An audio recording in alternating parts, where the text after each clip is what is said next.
অসত্য কথা বলছেন এবং আপনার কর্মকর্তা অসত্য কথা বলছে, আমার টেলিফোন কমপ্লেন করেছে অনেকদিন ধরে, এটা ঠিক নাই। ফলে বরং আপনি তার বিরুদ্ধে অ্যাকশন নিন। অ্যাকশন নিয়েছে কিনা এটা আমরা এখনো খবর পাই নাই, টেলিফোনটা এখনো ঠিক হয়েছে কিনা আমরা খবর পাই নাই। তো প্রশ্নটা হচ্ছে যে তারপর কিছু কিছু পত্র পত্রিকায় কিছু কিছু টেক্সট বেরিয়েছে। আপনি যদি সংলাপটা সত্যি সত্যি করতে চান, সাবজেক্টটা বাংলাদেশের সব মানুষ জানে, উনি তো আরো ভালো করে জানেন, যে সমস্ত কথা দিয়ে এটা আলোচনা, আপনাকে আমি আমার বাড়িতে নেমন্তন্ন দিব, এই অথচ আপনার সঙ্গে আমার যা যা বিরোধ আছে সেগুলো নিয়ে আলোচনা করা শুরু করলাম, হয়তো সেই বিরোধ সবকটাই ন্যায্য তার দিক থেকে, সেটা দিয়ে যদি আলোচনা শুরু হয় একটা নিমন্ত্রণ করার, সেটা তো নিমন্ত্রণের যোগ্য হয়ে ওঠে না।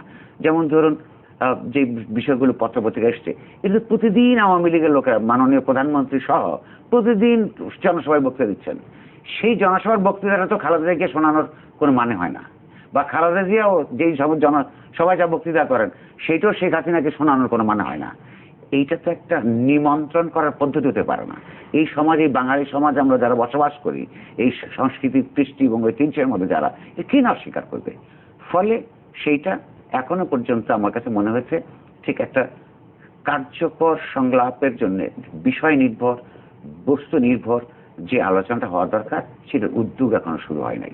উদ্যোগই যেটা শুরু হয় নাই, তার সাফল্য বা সম্ভাব্য বৈফল্য নিয়ে আলোচনা করবারই কোনো সময় হয় নাই বলে আমার ধারণা। আপনার প্রাথমিক যে রিয়াকশন, প্রধানমন্ত্রী যখন ফোন করলেন খুবই খুশি হয়েছিলাম, খুবই ভালো লেগেছে। তারপর যখন আপনার সমস্ত পূর্বাপর চিন্তা করলাম, আমার নিজের কাছে এখন মনে হচ্ছে সংলাপের আহ্বানটা যতটা না আন্তরিক ছিল তার চেয়ে অনেক বেশি লোক দেখানো ছিল। এবং কবির ভাই যেটা বললো যে হরতালের আগে আগে একটু দেখানো যে আমি চেষ্টা করেছি। কেন আমি এটা বললাম, আমার এই অবজারভেশন ভুল হতে পারে, বাট কারণগুলো হচ্ছে এরকম, আমি যদি আপনাকে ইনভাইট করার আগে যদি আমি আপনার ছোট ভাইকে গ্রেফতার করি, বা আমি যদি আপনার বাড়ির সামনে একটা ককটেল মারি, বা আপনাকে পুলিশ খুঁজতেছে, আপনি জানেন, আপনি তো আসবেন না আমার সাথে কথা বলতে। প্রধানমন্ত্রী টেলিফোনটা করার আগে পর্যন্ত বিএনপির অফিস অবরুদ্ধ, সমাবেশ করা যাবে না, বিএনপি নেতা কর্মীরা গ্রেফতার হচ্ছে, এটা ঠিক কন্ডিউসিভ একটা সিচুয়েশন না, এক নাম্বার। দুই নাম্বার হচ্ছে আমরা অনেকবার শুনেছি যে উনি অনেক দেরি করে ফোন করেছেন, হরতালের ঠিক আগে আগে সন্ধ্যার সময়। তখন আসলে জোটের হরতাল, যেহেতু মিটিংয়ে বসার টাইম না, এটা খালেদা জিয়া বলেছেন আর কি। এখানে আপনার আওয়ামী লীগের বক্তব্য হচ্ছে আমরা দুপুরে ফোন করেছিলাম, দুপুরে ফোন করার চেষ্টা করে পাই নাই।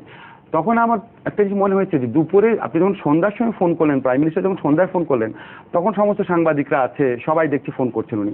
তো দুপুরেও তো ওনার সাংবাদিকদের ডাকার কথা, তো দুপুরে ফুটেজটা কোথায়? উনি যে চেষ্টা করেছেন, একটা না একটা ফুটেজ তো থাকবে, কারণ ওখানে যে ক্যামেরা চালু আছে, ক্যামেরা তো জানে না যে প্রধানমন্ত্রী যে ফোন করছেন ওখান থেকে খালেদা জিয়া ধরছেন না বা টেলিফোন বাজছে না, এটা তো জানে না।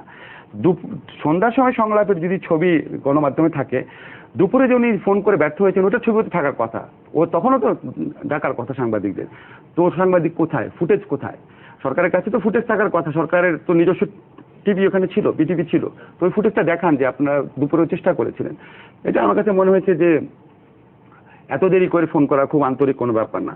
থার্ড যে জিনিসটা আমার কাছে মনে হয়েছে, আমি প্রধানমন্ত্রীর প্রতি, মানে উনার প্রতি যে 21 আগস্টে হামলা হয়েছে প্রতিবাদ আমি লিখেছি, বলেছি, এখনো বলছি এটা বর্বরচিত হামলা ছিল। কিন্তু আপনি বিরোধী দলের নেত্রীকে ধরেন গত 1 বছর 2-3 বছর যাবত উনি অনবরত গালাগালি করে চলেছেন, অনেক অনেক গালাগালি করেছেন, চোর বাটপার বলেছেন, আর চোর বাটপারদের সাথে কেন বসবো, তারপর উনি কার কোলে বসে কি চেয়েছেন, অনেক ধরনের, ওনার জন্ম কোথায়, ওনার জন্ম বৈধ কিনা, চা বাগানে জন্ম বৃত্তান্ত, এই সমস্ত কথা আওয়ামী লীগের নেতৃবৃন্দ বলেছেন। এই ধরনের একটা পরিস্থিতিতে প্রধানমন্ত্রী যখন বেগম খালেদা জিয়াকে ফোন করবেন, ফোন করার পরে ওনার তো খুবই মানে বিরোধপূর্ণ কোনো ইস্যুতে কথা বলার কথা না।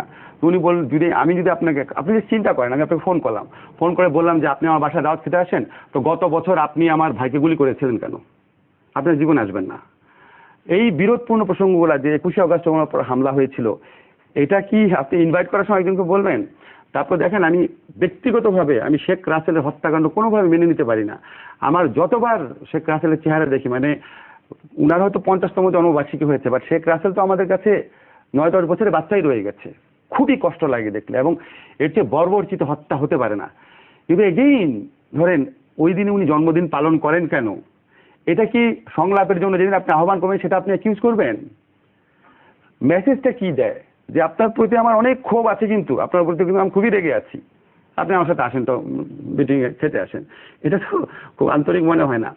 এবং আজকে প্রথম আলোতে গতকাল যেটা দেখলাম, মিটিং শেষ হওয়ার পর যে কমেন্টটা করেছেন, প্রথম আলোর বক্তব্য যদি সঠিক হয়ে থাকে, যেরকম আমার উপর হামলা করেছে তার সাথে আমার কথা বলতে হলো, তো এটা যদি সত্যি হয়ে থাকে তো উনি কথা বলার সময় নিশ্চয়ই ওরকম একটা টোন ছিল।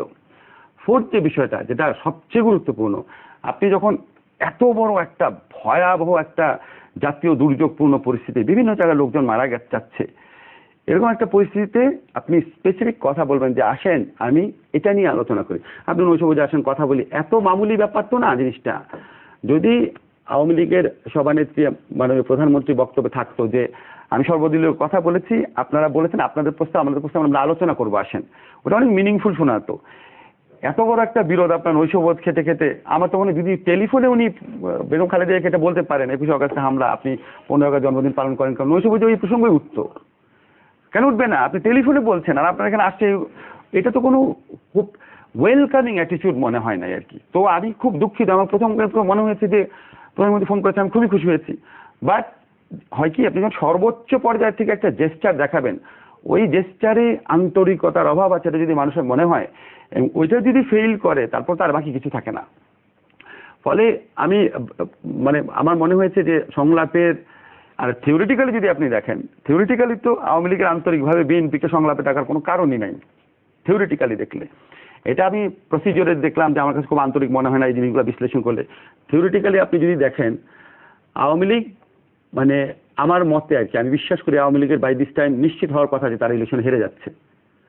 বিকজ আপনি পত্রপত্রিকা সার্ভে দেখেন, ইলেকশন রেজাল্ট দেখেন, তাদের স্ট্রং হোল্ডের পতন ঘটলো। তো আপনার 5 বছর যাবৎ আওয়ামী লীগ বা বিএনপি ক্ষমতায় থাকলে তারা যে অপকর্ম করে, সেই অপকর্ম করার পর আওয়ামী লীগ বা বিএনপি সরকারে থাকা অবস্থায় একটা ফেয়ার ইলেকশন দিয়ে পরাজিত হবে এবং ওই অপকর্মের রিভেঞ্জটা তাদের উপর আসার মতো পরিস্থিতি সৃষ্টি করে দিবে, তো হতেই পারে না আপনার। যে জন্য আপনার গতবার বিএনপি চেষ্টা করেছিল তত্ত্বাবধায়ক সরকার কাঠামোর মধ্যে থেকেও নির্বাচনকে পলিউট করার জন্য, এবং এবার আওয়ামী লীগ চেষ্টা করবে। চেষ্টা করার প্রথম পদক্ষেপ হিসাবে যারা যেটা করেছে, মাথায় কেটে ফেলেছে, তত্ত্বাবধায়ক সরকারই বাদ দিয়ে দিয়েছে। আপনি কালকে বদিউল আলম মজুমদার একটা খুব ইম্পর্টেন্ট লেখা ছাপা হয়েছে, আপনার আমার খুবই ভালো লেগেছে, উনি আমাদেরকে কিছু জিনিস মনে করিয়ে দিয়েছেন। দেখেন, আওয়ামী লীগ এবং মহাজোটের নেতৃত্বে যে সর্বদলীয় একটা আওয়ামী লীগ ও মহাজোটের সমন্বয়, সদস্যদের সমন্বয়ে যে সংবিধান সংশোধন বিষয়ক কমিটি হয়েছিল এই সরকারের আমলে 2010 সনে, সেই কমিটির সর্বসম্মত প্রস্তাব, যাতে প্রত্যেকটা সদস্য হচ্ছে আওয়ামী লীগের এবং জোটের সদস্য, রাশেদ খান মেনন এবং ম্যাক্সিমাম আওয়ামী লীগের সদস্য, তাদেরও সর্বসম্মত প্রস্তাব ছিল তত্ত্বাবধায়ক সরকারকে রাখা হোক। সেখানে তোফায়েল আহমেদ সাহেবের বক্তব্য ছিল এটা বাদ দিলে দেশে অনেক গন্ডগোল হবে, সুরঞ্জিত সেনগুপ্তের বক্তব্য ছিল, মেননের বক্তব্য ছিল এটা বাদ করা উচিত না। তারপর প্রধানমন্ত্রীর সাথে মিটিং করে তারা এটাকে চেঞ্জ করে ফেলেন। তার মানে একজন ব্যক্তির সিদ্ধান্ত এটা হয়েছে, এমনকি উনার নেতৃত্বে গঠিত যে সংবিধান সংশোধন বিষয়ক কমিটি, তারাও মনে করেছে তত্ত্বাবধায়ক সরকার রাখা দরকার। উনার একক ইচ্ছায় এটা বাদ পড়েছে। তখন মানে with no offence to our honourable prime minister, just মনে হয় কি যে এটা কি ট্রু ডেমোক্রেসি কিনা, মানে আপনার জোটের সদস্য যারা তারাও বলেছে আপনাকে তত্ত্বাবধায়ক সরকার রাখা দরকার। এখন এই ক্রাইসিসটা তো আপনি তৈরি করেছেন, মূলত তো আপনি তৈরি করেছেন, বা আপনার সিদ্ধান্তের কারণে তৈরি হয়েছে। আপনি না করে থাকলে অন্তত আপনার সিদ্ধান্তের কারণে তৈরি হয়েছে তত্ত্বাবধায়ক সরকার সংক্রান্ত জটিলতা। ফলে এইটা সমাধান করার জন্য যত দীর্ঘ সময় ধরে ওনাকে অনান্তরিক মনে হয়েছে, হঠাৎ করে একটা টেলিফোন কলে রাতারাতি ওনাকে আন্তরিক মনে হবে, এটা মানে বোধহয় খুব বেশি মানুষের কাছে সেটা মনে হবে না। পরিণতি কি হতে পারে শেষ পর্যন্ত মনে করছেন? মানে বিএনপির পক্ষ থেকে বলা হলো যে যেহেতু হরতাল আছে এই জন্য তারা যেতে পারছে না, কিন্তু হরতাল শেষ হলে 29 তারিখে পরে যে কোনো দিন তারা যেতে রাজি আছেন যদি তারা বলেন। আমার নিজে যেটা মনে হয় কি, এটা নিয়ে টানাপোড়েন চলবে, কে কারে ফোন করবে, কে কাছে ইয়ে করবে, সংলাপ হতে হতে আরো টাইম যাবে, ততদিনে আরো হরতাল হবে, রাজপথে গন্ডগোল হবে, সিচুয়েশন হয়তো আনকন্ট্রোলেবল যারা ততদিনে চলে যেতে পারে। ইতিমধ্যে 1 তারিখে আবার 14 দল বা মহাজোট সারা দেশে বিক্ষোভ কর্মসূচি, 3 তারিখ তারা। এখন আমরা খুব আগ্রহ নিয়ে দেখবো পুলিশ আপনার তাদেরকে সমাবেশ করতে দেয় নাকি। পুলিশ যে স্ট্যান্ডটা নিয়েছে, দেশে অনেক গন্ডগোল হতে পারে তাই তারা সভা সমাবেশ করতে দিল না 25 তারিখে, যেটা বিএনপি এবং তাদের জোটের বহুদিন আগের পারমিশন নেওয়া ছিল। এখন আমরা দেখবো পুলিশেরা কাজ করে নাকি, কারণ এখন তো ইলেকশন পিরিয়ড শুরু হয়ে গেছে। দেখেন, নিরপেক্ষ নির্বাচন হবে নাকি এখনকার ঘটনাগুলির সিমটম থেকে আপনি বুঝতে পারবেন। 27 অক্টোবর থেকে এখানে কার্যত নির্বাচন কমিশনের কর্তৃত্ব প্রতিষ্ঠা হওয়ার কথা, বিকজ এটা ইলেকশন পিরিয়ড। আপনি সংবিধান দেখেন, সরকারের দায়িত্ব হচ্ছে ইলেকশন কমিশনকে সাহায্য করা এবং এমন কোনো সিদ্ধান্ত না নেওয়া যেটা নির্বাচনকে প্রভাবিত করে। আমি কালকে একটা বেসরকারি টিভি চ্যানেলে দেখেছি এলজিইডির বিজ্ঞাপন, এই সরকারের আমলে কিছু উন্নয়ন হয়েছে। এটা তো আপনি ইলেকশন পিরিয়ডে করতে পারেন না। আমি এই সরকার, আমি 27 অক্টোবর থেকে আমরা পুলিশের কি রোল দেখি। এটা সম্পর্কে সব ভিন্ন রকম কথাও আছে, কিন্তু আমি আলোচনা করবো একটা বিরতির সময় হয়ে গেছে বলে। দর্শক মন্ডলী আমাদের সঙ্গে থাকুন।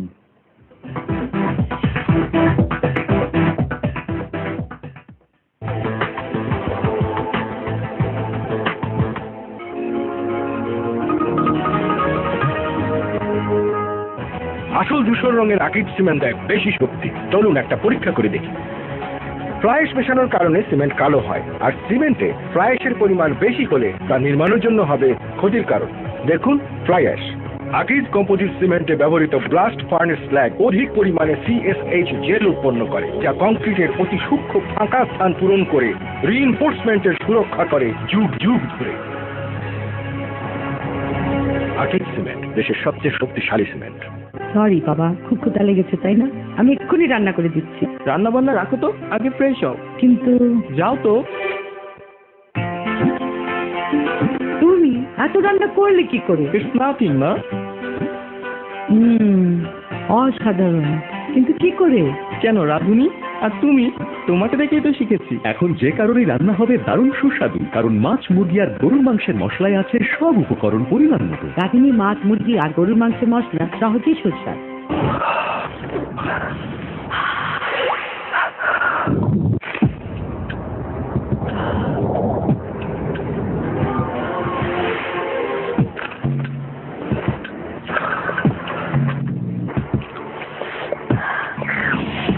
অরিজিনাল থাই রেসিপি মামা ইনস্ট্যান্ট নুডলস এত হট এন্ড স্পাইসি যে এটা শুধু বড়রাই সামলাতে পারে। পাবেন টমিয়াম শ্রিম্প আর চিকেন ফ্লেভারে মামা নুডলস, বড়দের নুডলস। ভীষণ মশা, একটু অ্যারোসল স্প্রে করে দাও তো। তোমরা বাইরে যাও, স্প্রে করে দিচ্ছি।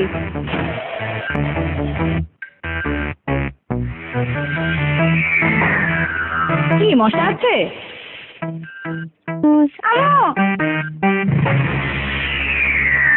TCI Aerosol, the most effective insect killer. Mega digital scale মাপ নির্ণয় বাজারের সেরা, যেমন মজবুত তেমনি টেকসই, আবার প্রাইস কাউন্টিং এর সুবিধা রয়েছে। শিল্পাল্লার দিন শেষ, মেগা ডিজিটাল স্কেলে Bangladesh. Good Knight advance active plus. কম মশা থাকলে নরমাল মোডে পুশ করো, 55 মশা হলে অ্যাক্টিভ মোডে পুশ করো, খুশি থাকো। 2টি মশা থাকলে নরমাল মোডে পুশ করো। এবার যা। হাতির মতো মশা হলে তোর মাথা, আমার মাথা না, অ্যাক্টিভ মোডে পুশ করো আর খুশি থাকো। Good Knight advance active plus, push করো খুশি থাকো।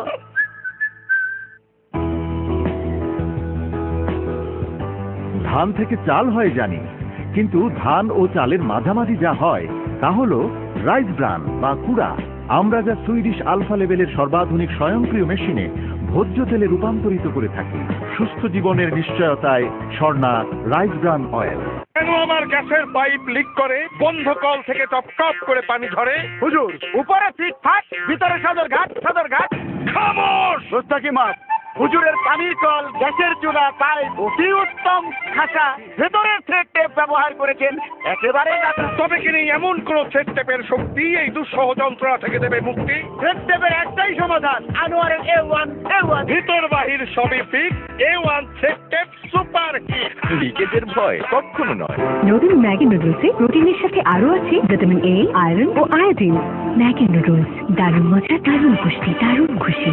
Nestle, good food, good life. প্যারাশুটের এক যুগ পুষ্টিতে দারুণ অফার। এখন 500 ml এর সাথে 100 ml এক্সট্রা ফ্রি, আর 100 ml এ পাচ্ছেন 5 টাকা ছাড়।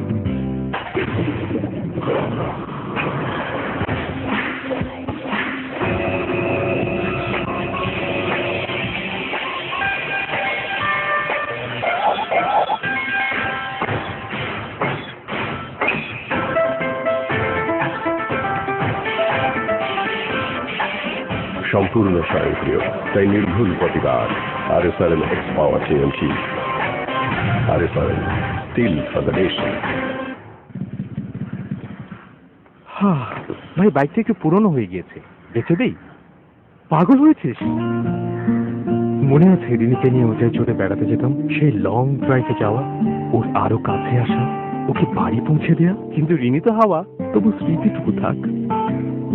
তবে আসলে OLX-এ 23,000-এর অফার এসেছিল, বেচে দে OLX.com.bd, এতে অ্যাড পোস্ট করুন আর বেচে দিন। OLX.com.bd, এখানে সব বেচা যায়। ভৌগোলিক অবস্থানের কারণে বাংলাদেশ অত্যন্ত ভূমিকম্প প্রবণ। ভূমিকম্প থেকে রক্ষায় কনস্ট্রাকশন স্টিলের ভূমিকা গুরুত্বপূর্ণ। স্টিলের স্ট্রেংথ এবং ডাক্টিলিটি নির্দিষ্ট মাত্রায় থাকলেও ভূমিকম্পের মতো দুর্যোগে তা যথেষ্ট নয়, কারণ ভূমিকম্প সরল রেখায় নয়, ঢেউয়ের মতো চক্রাকারে স্থাপনায় আঘাত হানে, যা সাইক্লিক লোডিং নামে পরিচিত।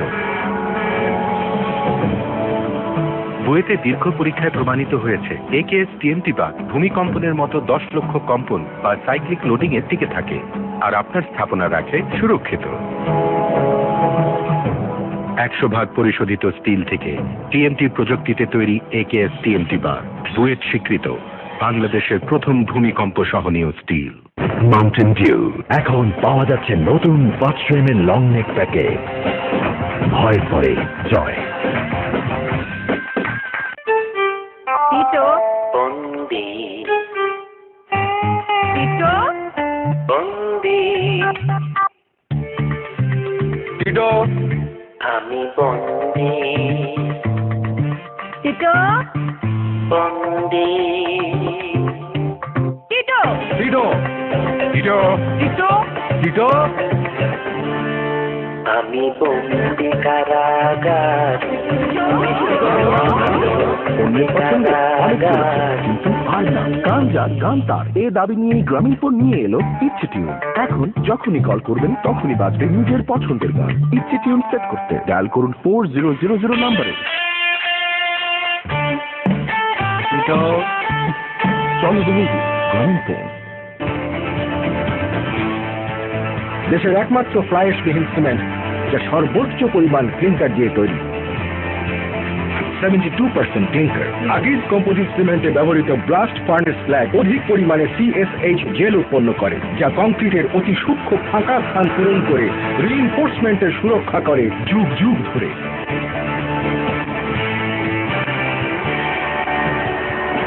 আগের সিমেন্ট দেশের সবচেয়ে শক্তিশালী সিমেন্ট।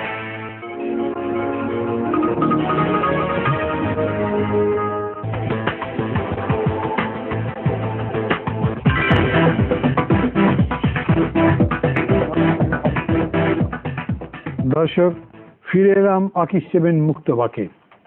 কথা বলছি যেমন নুরুল কবির এবং অধ্যাপক আসিফ নজরের সঙ্গে। তাদের কাছে যাবার আগে টেলিফোনে আমাদের সঙ্গে যোগ দেবেন বাংলাদেশের সমাজতান্ত্রিক দল বাসদের সাধারণ সম্পাদক কমরেড খালেকুজ্জামান।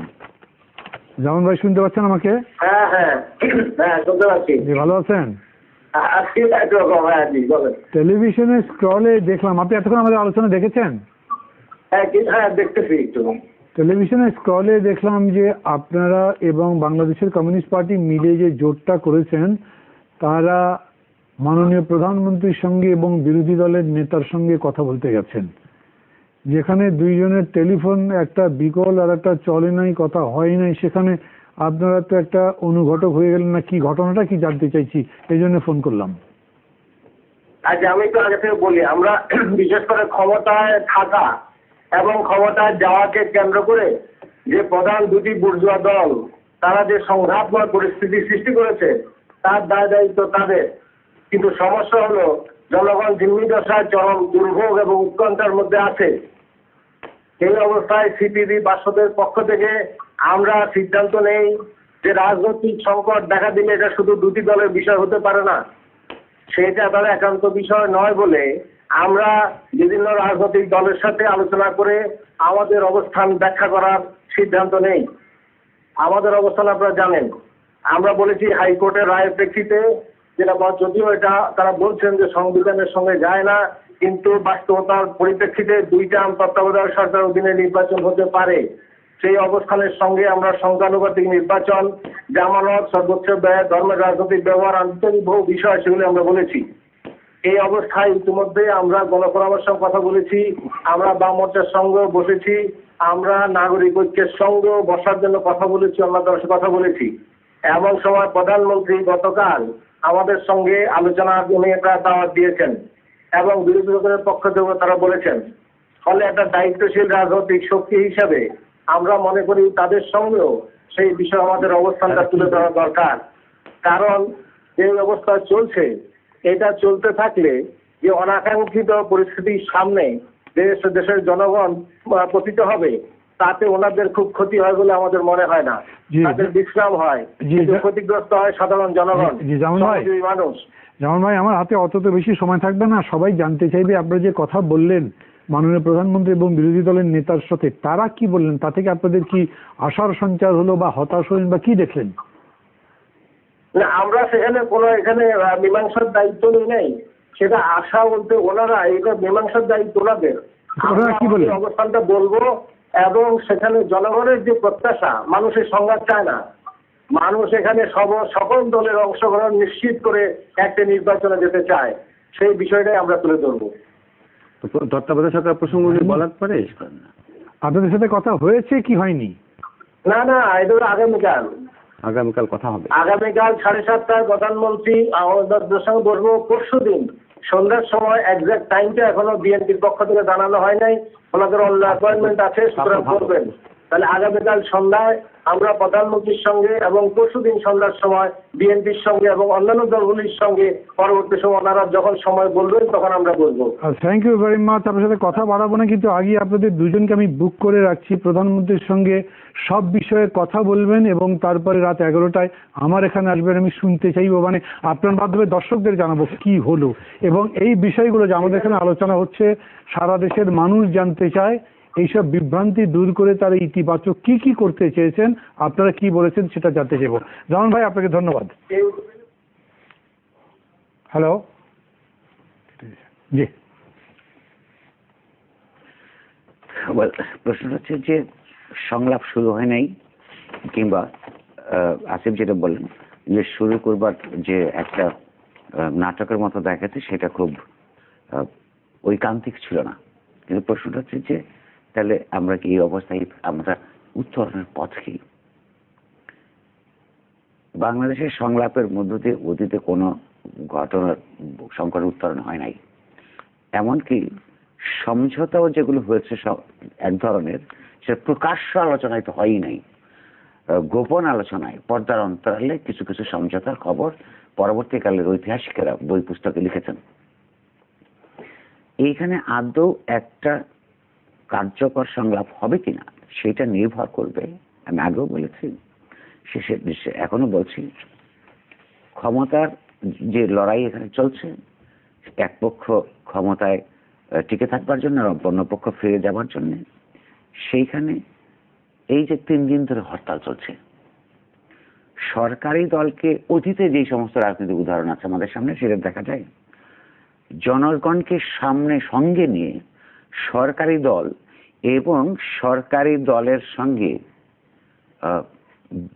যখন সরকারি আইন প্রয়োগকারী সংস্থাগুলি যতক্ষণ পর্যন্ত একটা মার্সিনারি বাহিনী হিসেবে সঙ্গে থাকে, তাদের সঙ্গে লড়াই করে রাস্তায় যখন বিরোধী পক্ষ প্রমাণ করতে পেরেছে যে তারা বলিয়ান, তখনই কেবল একটা সমঝোতার উদ্যোগ সরকারি দল থেকে আসবে। সরকারে যে থাকে সে যদি আন্তরিক উদ্যোগ না নেয়, কখনোই কোনো সমস্যার সমাধান হতে পারে না। আর সে আন্তরিক উদ্যোগ গ্রহণ করে কিনা সেটা নির্ভর করে সে আন্তরিক উদ্যোগ গ্রহণ করে বাধ্য কিনা তার উপর। বাধ্যতা 2 ভাবে আসে। এই দেশের অনুযায়ী দুর্ভাগ্যজনকভাবে পশ্চিমা বিশ্বের চাপের প্রসঙ্গে আসে, এবং বিরোধী দল যখন রাস্তায় সরকারকে বিপর্যস্ত করতে পারে, সরকারি দলের কর্মীদের উপর আপার হ্যান্ড নিতে পারে, তখনই এটা সম্ভব হয়। গত 3 দিনের হরতালে দুঃখজনকভাবে ইতিমধ্যেই আজকেরটা সহ 10-12 জন মানুষের মৃত্যু হয়েছে। এই মৃত্যুগুলিকে প্রতিবার সরকারি দল অনিবার্য করে তোলে, কারণ এই মৃত্যুর লাশ যখন সংখ্যা বাড়ে, এই মৃত্যুর লাশের সংখ্যা যখন সরকারি দল একটা বাড়তে থাকে, কেবল তখনই পর্যন্ত, কিংবা সরকারি দলের নেতা নেত্রীরা, সরকারি দলের এমপি বা কিংবা স্থানীয় পর্যায়ের নেতারা যখন প্রতিপক্ষকে, রাজনৈতিক প্রতিপক্ষের চাপে, জনগণকে নিয়ে, শুধু সন্ত্রাসবাদী চাপে কোনো সমস্যার সমাধান হয় না, জনগণকে নিয়ে যখন তারা ঘেরাও করতে পারে, তখনই মাত্র কেবল আনফর্চুনেটলি এই সমস্যার সমাধানের প্রক্রিয়া শুরু হয়। ফলে এটা হবে কিনা এটা নির্ভর করে বিএনপি মানুষকে সঙ্গে নিয়ে সরকারি দল এবং সরকারি দলের সঙ্গে তার যে পুলিশ বাহিনী এখনো পর্যন্ত পার্টিজান একটা ভূমিকা অধিকাংশ ক্ষেত্রে করে চলেছে, তাদেরকে যদি তারা মোকাবেলা করতে পারে তাহলেই মাত্র সরকারি দল সত্যিকার অর্থে একটা প্রশ্ন নিয়ে আসছি সম্ভবত এই বিষয়ের উপরেই। হ্যালো, জি আমি সাক্ষা থেকে বলছি, প্রশ্ন করতে পারি? জি জি জি। আমি জানতে চাই মুন্না ভাই, আপনাকে আমি একদম খুব ভক্ত, আমি দেখি আপনার এই অনুষ্ঠানটা প্রতিদিন। থ্যাংক ইউ, খুবই ভালো লাগে। তো আজকে আমার সদ্য আছেন নজরুল সাহেব এবং নজরুল কবির ভাই আছেন, তাদেরকে আমার শ্রদ্ধা করছি। প্রশ্ন, আমার প্রশ্নটা হচ্ছে লেভেল 3 যেটা বলতে চাচ্ছি, আমরা জানতে চাই এখন সরকারি দল যখন মিছিল মিটিং হয় তখন দেখি পুলিশ প্রোটেকশন দিয়ে তাদের মিছিলটা সুন্দরভাবে এগিয়ে যায়, কিন্তু যখন বিরোধীরা কেউ মিছিল করে তখন তার পিছনে দেখা যায় টিয়ার সেল, তারপরে লাঠিসোঁটা দিয়ে তাড়া হলো। তাহলে এটা কি ধরনের গণতন্ত্র আমাদের দেশে বাস করি? ছোট্ট করে আমি একটু বলে নিই। আজকে ক্যাবিনেটের সিদ্ধান্ত হয়েছে, যেটা পত্রপত্রিকায় আসবে, প্রধানমন্ত্রী সবাইকে বলেছেন যে আগামীকাল থেকে সরকারি দলের সমস্ত নেতাকর্মীদেরকে রাস্তায় পুলিশকে সহযোগিতার করার কথা বলা হয়েছে। এই কথার অর্থ হচ্ছে বিএনপি যদি হরতাল অব্যাহত রাখে, তারা যদি বা বিএনপি নেতৃত্বাধীন জোট যদি রাস্তায় থাকে তাদেরকে পিটিয়ে দাও, এই কথার মেসেজ হচ্ছে এই। প্রশ্ন হচ্ছে যে পুলিশ, উনি যে প্রশ্ন করেছেন আসলে ইনফ্যাক্ট উনি নিজে জানেননি উত্তর। সেটা হচ্ছে যে এখানে কোনো গণতন্ত্র নাই। পুলিশ সরকারি দলের পুলিশ হিসাবে কাজ করে, রাষ্ট্রের পুলিশ হিসাবে, জনগণের পুলিশ হিসাবে কাজ করে না। তখনই কাজ করে যখন বিরোধী পক্ষ তাদেরকে বাধ্য করতে পারে। সে কারণে আমরা দুর্ভাগ্যজনকভাবে দেখি পুলিশের সঙ্গে মারামারিতে পুলিশ যখন আহত হয়, কি দুর্ভাগ্যজনক ব্যাপার। কেন আহত হবে? সরকারি দল এই যে এত লম্বা লম্বা কথা বলছে, আমরা টেলিভিশন ফুটেজে কি দেখছি, বিএনপিকে বা বিরোধী দলের হরতালের সময় তাদের কর্মীকে মার দেবার জন্য, প্রতিহত করবার জন্য আওয়ামী লীগের মিছিলগুলি আসছে, আগে এবং পিছনে পুলিশ আছে এবং তার দুই পক্ষ মিলে বিরোধী দলকে মারছে। এইরকম একটা অবস্থার মধ্যে সংলাপ হওয়ার কোন সম্ভাবনা আমি দেখি না। না, আমার একটা মনে হয় কি, দেখেন এই যে দলীয় সরকারের অধীনে বা আমাদের বর্তমান প্রধানমন্ত্রী অব্যাহত থাকলে যে লেভেল প্লেয়িং ফিল্ড কোনোভাবেই সম্ভব না। এটার কিছু কিছু আলামত আমরা এখন থেকে দেখি। আপনি যদি গণমাধ্যম দেখেন, সম্পূর্ণভাবে এখন পর্যন্ত, এখন নির্বাচনকালীন সময় শুরু হয়েছে 27 অক্টোবর থেকে, বারবার আমি এমফাসাইজ করছি, সম্পূর্ণভাবে আগের ভূমিকা অব্যাহত রেখেছে পুলিশ, সম্পূর্ণভাবে আগের ভূমিকা অব্যাহত রেখেছে। কয়েকদিন আগে পত্রিকা দেখলাম র্যাবের সদস্যরা আপনার প্লেন ক্লথে গুলি করছে। তো এইরকম একটা সিচুয়েশন দেখে কোন কনফিডেন্স পাবে বিরোধী দল যে নির্বাচনে আমরা গেলে পুলিশ আর ওই আওয়ামী লীগের মিছিলের আগে পরে থেকে আমাদের উপর হামলা চালাবে না, বা সরকারি যে গণমাধ্যম আছে সেটা শুধুমাত্র সরকারের প্রচারণায় ব্যবহৃত হবে না, কি কনফিডেন্সটা পাবে? এবং এর পাশাপাশি আপনি মানে যত রকম ভাবে আপনার রাষ্ট্রীয় কর্তৃত্বকে, রাষ্ট্রীয় ক্ষমতাকে ব্যবহার করা যায়, এবং এর পাশাপাশি যদি আপনি নির্বাচন কমিশনের রোল দেখেন, যেটা আমরা অনেকে লক্ষ্য করি না, মানে এত কাপুরুষচিত ভূমিকা, মানে নতজানু ভূমিকা, জাস্ট ওয়েট করছে কখন গভর্নমেন্ট তাকে আদেশ দিবে, কখন গভর্নমেন্ট তাকে কি করতে বলবে। আমার অনেকে আজিজ সাহেবের কথা বলেন, বিচারপতি আজিজ সাহেবের কথা, আমার মনে হয় আমরা একটা বিচারপতি আজিজ সাহেবের যে নির্বাচন কমিশন, তার একটা রিপিটেশন এই নির্বাচন কমিশনের মধ্যে দেখতে পাই। তো নির্বাচন কমিশন নতজানু, কাপুরুষচিত, পুলিশ প্রশাসন সম্পূর্ণ দলীয় ভূমিকায়, সরকারি গণমাধ্যম সম্পূর্ণ একটা দলের পক্ষে প্রচারণা চালাচ্ছে, সরকারি প্রতিষ্ঠানগুলো নিজের টাকা খরচ করে বিজ্ঞাপন দিচ্ছে। এই যদি হয় আপনার নির্বাচনে প্রতিষ্ঠানগুলো পাবলিকের টাকা সরকারি দলের বিজ্ঞাপন, পাবলিকের টাকা খরচ, এলজিডি সরকারি প্রতিষ্ঠান, এটা পাবলিকের টাকা চলে, ঠিক আছে? পাবলিকের টাকাতে আপনি বিজ্ঞাপন দিচ্ছেন প্রাইভেট টিভিতে, এবং সেই প্রাইভেট টিভি আবার কোনগুলা, যেগুলো এই গভর্নমেন্টের আমলে পেয়েছে আর কি, আপনাদেরটা না, অন্য কিছু কিছু টিভি, তারা খুবই সরকারের সমর্থন পেতে পারে, এই ধরনের প্রচারণা চালায় বিভিন্ন আর কি। সবকিছু মিলিয়ে আপনি যদি ইলেকশন জানুয়ারির ফার্স্ট উইকে করতে চান, যেটা শোনা যাচ্ছে আর কি, নির্বাচনের আপনার মাত্র 2 মাস আগে যদি এই অবস্থা থাকে দেশে, কি ধরনের সিমটম? আমার কাছে একটা জিনিস মনে হয় যে ওই ভাই একটা কথা বলেছে, এগুলি খুবই দুর্ভাগ্যজনক সত্য, বারবার বলি সত্য বা দুর্ভাগ্যজনক সত্য। আমাদের এখানে কখনোই আপনার কোনো দল বাধ্য না হলে শুভবুদ্ধি থেকে একটা বড় ধরনের ছাড় দিয়ে সমঝোতা করে নাই। আপনি দেখেন 86-এ যখন আওয়ামী লীগ ওই সংসদ থেকে বেরিয়ে আসলো, কখন আসলো? যখন দেখলো যে 87-এ বিএনপি রাজপথে একটা বিরাট আন্দোলন গড়ে তুলতে পেরেছে। এর আগে আপনার যখন 96-এ বিএনপি ছাড় দিয়েছে, কখন ছাড় দিল? যখন দেখলো আওয়ামী লীগ, জামাত, জাতীয় পার্টি মিলে তার বিরুদ্ধে বিরাট একটা আন্দোলন গড়ে তুলতে পেরেছে। ইয়াজউদ্দিনের সরকার কখন ছাড় দিল? যখন দেখলো যে আপনার তার সরকারের ভেতর থেকে বিদ্রোহ হয়েছে। সংলাপ করে শুভ উদয় হয়েছে সরকারি পক্ষ রিয়েলাইজ করতে পারলো, আরে এতদিন আমরা খুব ভুল বলেছি, ভুল কথা বলেছি, আসেন ভাই আমরা এখন শুভ বুদ্ধি উদয় হয়েছে, আমরা একটা সমাধান করে ফেলি। এটা কোনোদিন হয় নাই। দুর্ভাগ্যজনকভাবে আমরা দেখেছি রাজপথে যখন বাধ্যকরণ পরিস্থিতি সৃষ্টি হয় তখন আপনার সংলাপে বা প্রকাশ্য বা নেপথ্যের সংলাপে সরকার পক্ষ বড় ধরনের ছাড় দিচ্ছে। এটা একটা ট্র্যাজিক ব্যাপার, এটা আমরা সবসময় দেখেছি। এবং এখানে আমার কাছে কেন জানি মনে হচ্ছে যে পরিস্থিতি এমন একটা জায়গায় চলে যাচ্ছে যখন এই ধরনের বাধ্যকরণ পরিস্থিতি ছাড়া, সরকারকে বাধ্য করা ছাড় দিতে বাধ্যকরণ পরিস্থিতি ছাড়া আর কোনো অল্টারনেটিভ নাই, এরকম একটা বিশ্বাস বিরোধী দলের মনে সুপ্রথিত হতে শুরু করেছে। এটা আপনার খুব শুভ ব্যাপার না। একটা প্রশ্ন নেবো, তারপর আবার আসছি আপনাদের কাছে। হ্যালো হ্যালো, আসসালামু আলাইকুম। ওয়ালাইকুম আসসালাম। হ্যাঁ, ঝিনাইদহ থেকে রফিকুল ইসলাম বলছিলাম। জি বলুন। হ্যাঁ মান্না ভাই, আপনাকে আমার খুব ভালো লাগে। আপনি যে আওয়ামী লীগের মতো একটা সংগঠনে ছিলেন বা ওই মতের লোক, কিন্তু এখন এর সম্পূর্ণ ভিন্ন দেখছি, খুব ভালো লাগছে।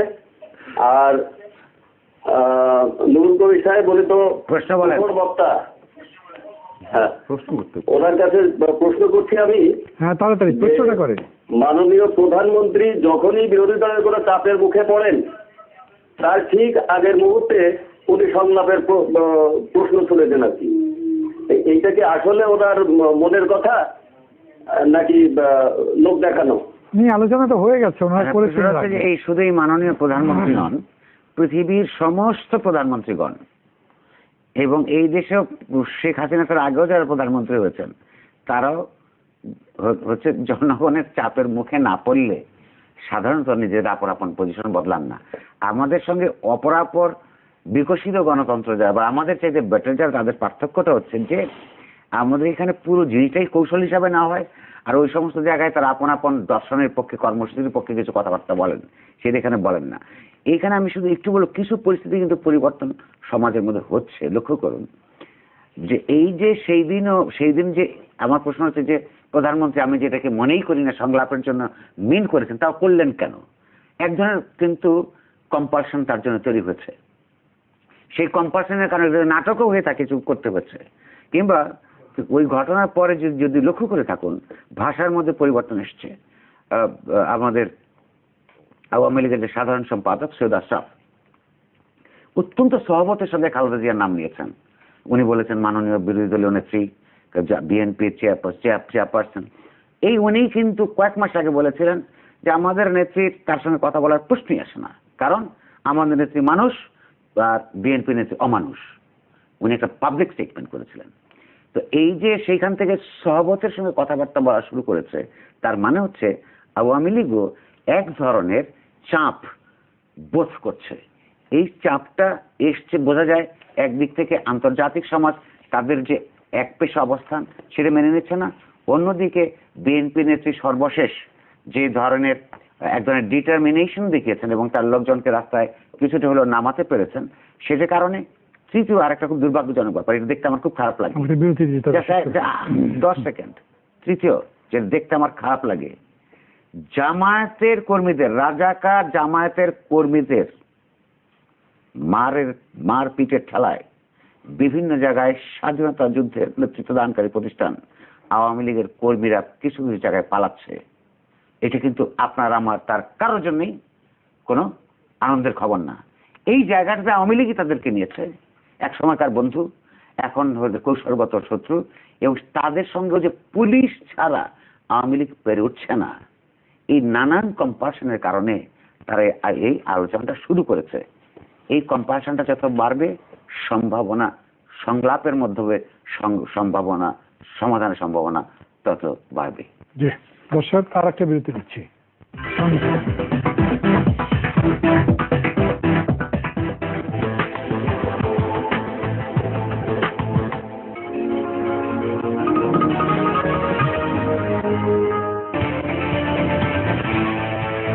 দেশের একমাত্র ফ্লাই অ্যাশবিহীন সিমেন্ট যা সর্বোচ্চ পরিমাণ ক্লিনকার দিয়ে তৈরি। 72% ক্লিংকার। আকিজ কম্পোজিট সিমেন্টে ব্যবহৃত ব্লাস্ট ফার্নেস স্ল্যাগ অধিক পরিমাণে CSH জেল উৎপন্ন করে, যা কংক্রিটের অতি সূক্ষ্ম ফাঁকা স্থান পূরণ করে রিইনফোর্সমেন্টের সুরক্ষা করে যুগ যুগ ধরে।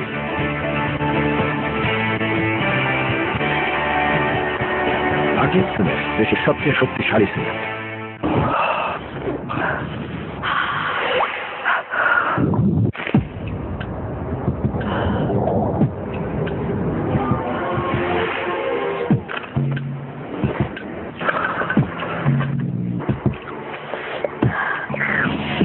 অরিজিনাল থাই রেসিপির মামা ইনস্ট্যান্ট নুডলস এত হট এন্ড স্পাইসি যে এটা শুধু বড়রাই সামলাতে পারে।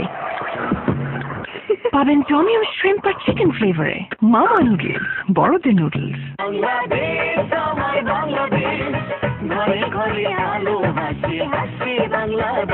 সত্যি হাসে বাংলাদেশ। বিআরবি কেবলসের ছোঁয়ায়। যেখানে বিদ্যুৎ সেখানেই বিআরবি কেবল। বিআরবি কেবল নিরাপত্তা নিশ্চিত করে 100 ভাগ। এখন দেশ জয় করে সুখ্যাতি ছড়িয়ে পড়েছে বিদেশেও।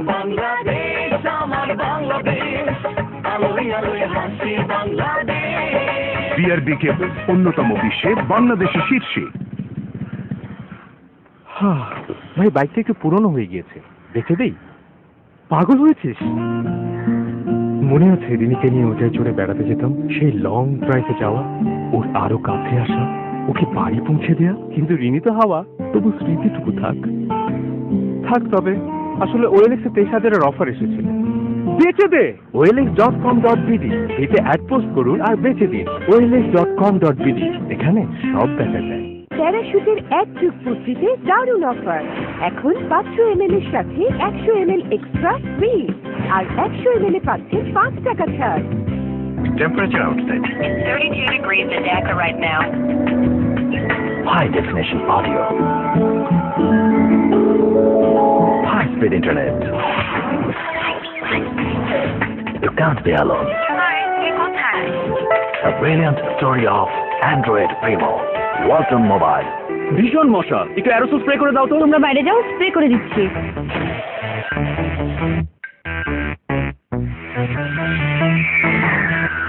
কি মশা আছে?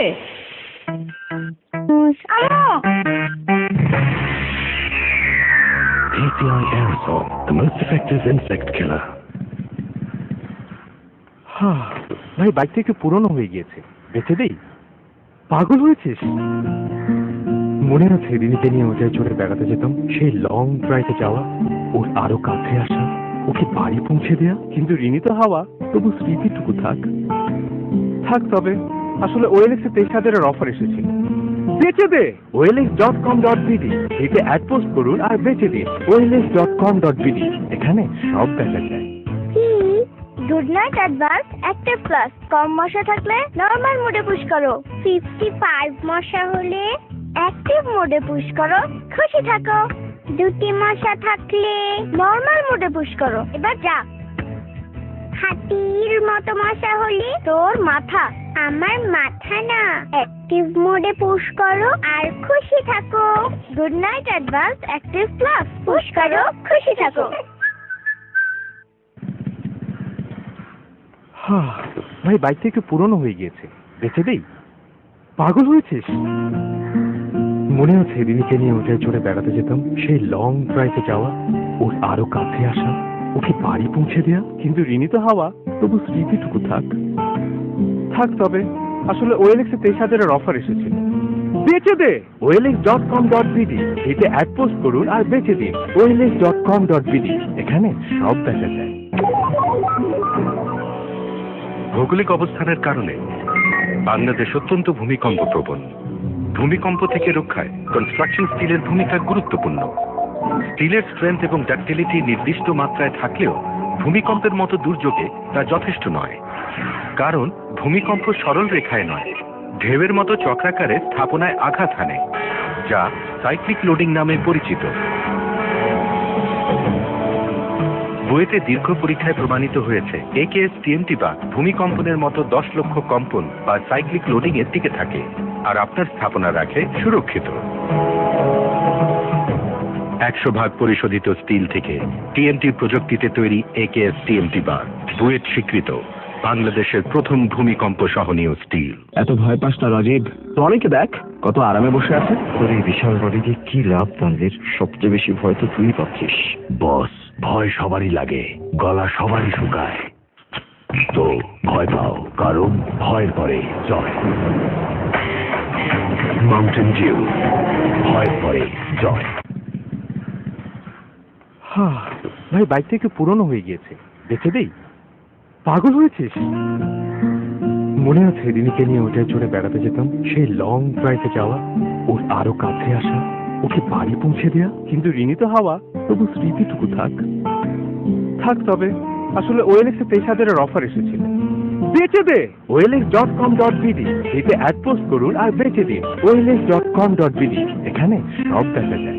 মেগা ডিজিটাল স্কেল মাপ নির্ণয় বাজারের সেরা, যেমন মজবুত তেমনি টেকসই। আবার প্রাইস কাউন্টিং এর সুবিধা রয়েছে। শিল্পাল্লার দিন শেষ, মেগা ডিজিটাল স্কেলে Bangladesh. Good Knight advance active plus, কম মশা থাকলে নরমাল মোডে পুশ করো। 55 মশা হলে অ্যাক্টিভ মোডে পুশ করো, খুশি থাকো।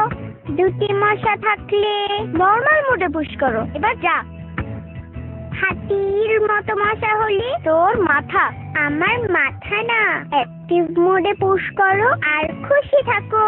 Good Knight advance active plus, push করো, খুশি থাকো। আসল ধূসর রঙের আকিড সিমেন্ট দেয় বেশি শক্তি। চলুন একটা পরীক্ষা করে দেখি। ফ্লাই অ্যাশ মেশানোর কারণে সিমেন্ট কালো হয়, আর সিমেন্টে ফ্লাই অ্যাশের পরিমাণ বেশি হলে তা নির্মাণের জন্য হবে ক্ষতির কারণ। দেখুন ফ্লাই অ্যাশ। আকিজ কম্পোজিট সিমেন্টে ব্যবহৃত ব্লাস্ট ফার্নেস স্ল্যাগ অধিক পরিমাণে CSH জেল উৎপন্ন করে, যা কংক্রিটের অতি সূক্ষ্ম ফাঁকা স্থান পূরণ করে রিইনফোর্সমেন্টের সুরক্ষা করে যুগ যুগ ধরে। আকিজ সিমেন্ট দেশের সবচেয়ে শক্তিশালী সিমেন্ট।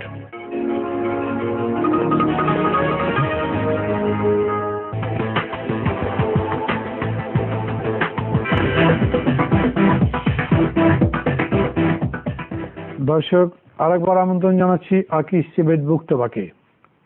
সংলাপ ও টেলিফোন বিভ্রান্তি এবং সর্বশেষ পরিস্থিতি নিয়ে কথা বলছি যারা নুরুল কবির এবং অধ্যাপক আসিফ নজরুলের সঙ্গে। আপনাদের দুজনের উদ্দেশ্যেই আমি বলি, এটা সবাই জানা আছে, তবু বিষয়টির আগে এরকম করে আমরা ভূমিকা হিসেবে আনতে পারিনি। এই 60 ঘন্টার হরতালের 2 দিন তো প্রায় পার হয়ে গেল। এর ভেতরেই বিভিন্ন মিডিয়ার উপরে হামলা হয়েছে, বিশেষ করে টেলিভিশন চ্যানেলগুলো। টেলিভিশনের মধ্যে যেমন গতকালকে হয়েছে আপনার 71 টিভির জাকারিয়া বিপ্লব, তাদের সম্ভবত ওই নিউজ রুমে কাজ করেন, বেশ অসুস্থ, তিনি হসপিটালে গেছেন। গতকালকে আমাদের এই টিভি চ্যানেল 24-এর একটা গাড়ির উপরে বোমা নিক্ষেপ করা হয়েছে।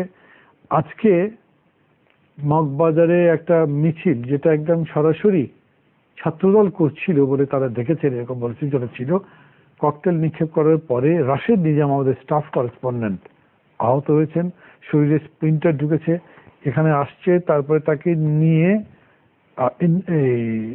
ইউনাইটেড হসপিটালে গেছে, চিকিৎসা নিয়ে উনি এখন বাসায় আছেন, এখনো অসুস্থ। এগুলো কি, এগুলো এই আন্দোলনের জন্য, এর মধ্যে এটা কি? আমি প্রথমে এই ঘটনাগুলো নিন্দা জানাই, তীব্রভাবে নিন্দা জানাই। কারণ আপনার কোনো গণমাধ্যম হতে পারে, কোনো গণমাধ্যম অন্ধভাবে সরকারের সমর্থন নিচ্ছে, বিরোধী দলকে মেলাইন করার চেষ্টা করছে, হতে পারে। সেই গণমাধ্যমকে বর্জন করেন, তার বিরুদ্ধে কথা বলেন, কিন্তু তার একটা স্টাফকে আহত করে তার গাড়িতে বোমা মেরে আপনি তো ওই অফিসে হামলা করে, এটা তো প্রতিবাদের ভাষা হতে পারে না। আমি মনে করি বিরোধী দলের পক্ষ থেকে একটা আহ্বান আসা উচিত যে আপনারা এই ব্যাপারে কেয়ারফুল থাকেন। এটা হচ্ছে একটা দিক।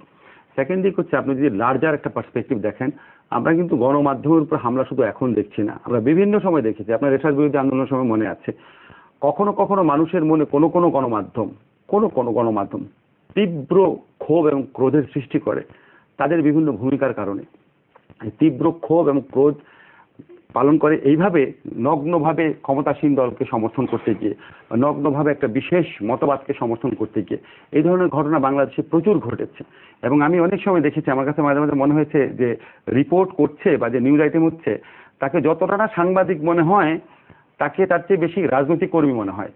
এবং যেই ইমোশন, যেই উত্তেজনা যেইভাবে রিপোর্ট করা হয়, এটা আপনার বিশ্বাস হয় না এটা একটা রিপোর্টিং। আমি এমন রিপোর্টও দেখেছি গভর্নমেন্ট আমলে, পিছনে কিচ্ছু নাই, আপনার জাস্ট 1-2টা রিক্সা চলছে, একটা বাস দেখলাম না যতক্ষণ পর্যন্ত রিপোর্টার কথা বলে গেল। তারপর বলছে আজকে হরতাল পালিত হয় নাই, যানবাহন চলাচল প্রায় স্বাভাবিক ছিল। তখন কি বলবো, মানে খুবই হাস্যকর এবং এত পার্টিজান হয়ে গেছে এই যে পোলারাইজ সোসাইটি, এই কারণে আর কি। তো এই সমস্ত গণমাধ্যম আপনার এই ধরনের ক্রিটিক্যাল সময়ে তাদের প্রতিও আমার আহ্বান থাকবে যে আপনারা অন্তত এখন কিছুটা অবজেক্টিভ হন। এটা খুবই ক্রিটিক্যাল সময়, মানুষ এখন খুব স্পর্শকাতর অবস্থাতে আছে। আমি আবারও বলি, যতই স্পর্শকাতর অবস্থায় থাকেন আপনি গণমাধ্যমের প্রতি বর্জন করে আপনার ক্ষোভ প্রকাশ করতে পারেন, নিন্দা করে আপনি ক্ষোভ প্রকাশ করতে পারেন, একটা কালো পতাকা দেখে ক্ষোভ প্রকাশ করতে পারেন, শান্তিপূর্ণভাবে অহিংসভাবে প্রতিবাদ করেন, গণমাধ্যমের ভূমিকা উন্মোচন করেন, কিন্তু হামলা করে কোনোভাবে না, সেটা কোনোভাবে সমর্থনীয় না। দুর্ভাগ্যজনকভাবে বাংলাদেশে শুধু নয় সারা পৃথিবীতে মিডিয়া কর্মীরা সমস্ত ক্ষমতাবানদের চক্ষুশূল হয়। রাষ্ট্র ক্ষমতায় যারা থাকে তাদের চক্ষুশূল হয়, এবং রাষ্ট্র ক্ষমতায় যাবার যারা প্রত্যাশী থাকে এবং মনে করার সম্ভাবনা আমার একটা পরিস্থিতি তৈরি হয়েছে তাদের চক্ষুশূল হয়। অর্থাৎ আওয়ামী লীগ এবং বিএনপি বাংলাদেশের পরিপ্রেক্ষিতে তারা কেউ মূলত সাংবাদিকতার একটা সুস্থ স্বাধীন বিকাশ হোক এটা চাইতে পারে না। ফলে তারা এই যখন যার যেটা সুবিধা তারা মিডিয়ার উপর হামলা করে, এটা অত্যন্ত দুর্ভাগ্যজনক, নিন্দাজনক। নাম্বার 1। নাম্বার 2, এই সঙ্গে আমি আমার যারা মিডিয়ায় যারা নেতৃস্থানীয় যারা আছেন তাদের কাছে একটা অনুরোধ করতে চাই আপনাদের মধ্যে দিয়ে, এই যে আওয়ামী লীগওয়ালারা বিএনপিওয়ালারা আমাদের আপন প্রতিষ্ঠানগুলোর বিরুদ্ধে কিংবা সংবাদকর্মীদের বিরুদ্ধে এই অবস্থান নিতে পারে এবং সমাজের অর্ধেকের কাছে তার ন্যায্যতা পায়।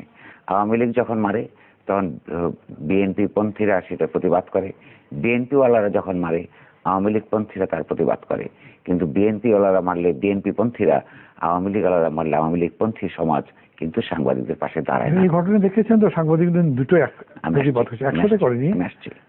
এখানে এই প্রশ্নটা হচ্ছে যে সমাজের সকল অংশের মতনই সাংবাদিকরা দলীয় ভিত্তিতে দুটো সংগঠনে বিভক্ত, এবং দুই পক্ষ করেছে এটা সেই সংলাপের মতন, কৌশলগত কারণে, না করলে ইজ্জত থাকে না।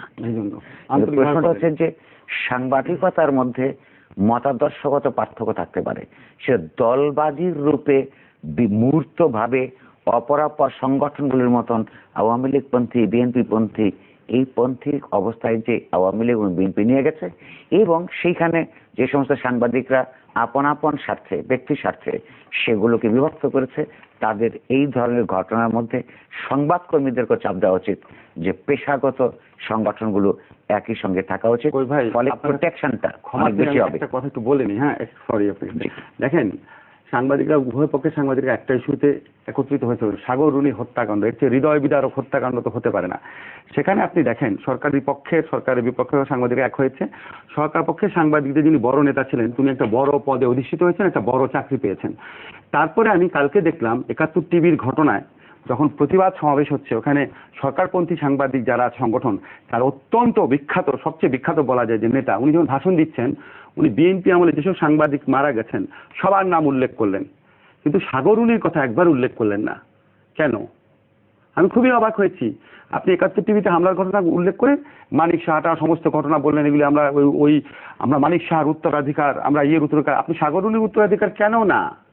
আচ্ছা, মানিক শাহর উত্তরাধিকার তারা হতেই পারবেন না, কারণ মানিক শাহ এক ধরনের প্রগতিশীল বস্তুনিষ্ঠ সাংবাদিকতার সঙ্গে জড়িত ছিলেন, ফলে এরা আসলে মানিক শাহদেরকে ব্যবহার করে, তাদের নামগুলো ব্যবহার করে, সেটা অন্য কথা।